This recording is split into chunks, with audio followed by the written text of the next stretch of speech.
Hello बच्चों।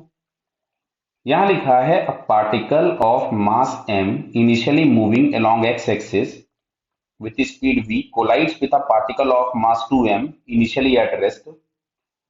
After collision, the first particle comes at rest and second particle is split in two equal pieces as shown in the figure.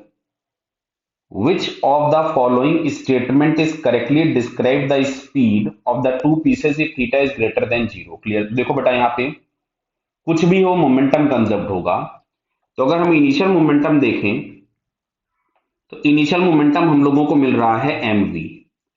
बाद में अगर हम देखें तो ये जो पार्टिकल की वेलोसिटीज हमको दिख रही हैं वो थीटा एंगल पे दिख रही हैं। तो इनके जो हॉरिजॉन्टल में मोमेंटम आएंगे वो आएंगे M V cos theta plus M V cos theta, क्योंकि वो दो इक्वल पार्ट में स्प्लिट हो गए। तो ये हम लोगों के पास यहां से आ गया 2m। एक काम करते हैं, इसको v1 लिख लेते हैं, 2v1 कॉस थीटा। क्लियर है क्या ये?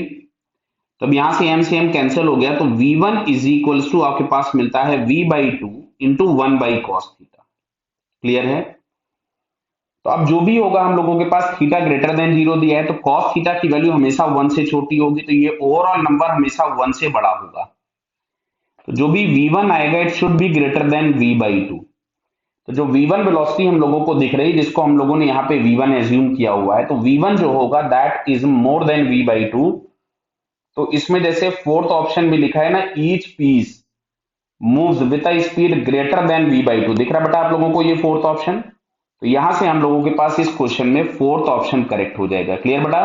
Okay, all the best.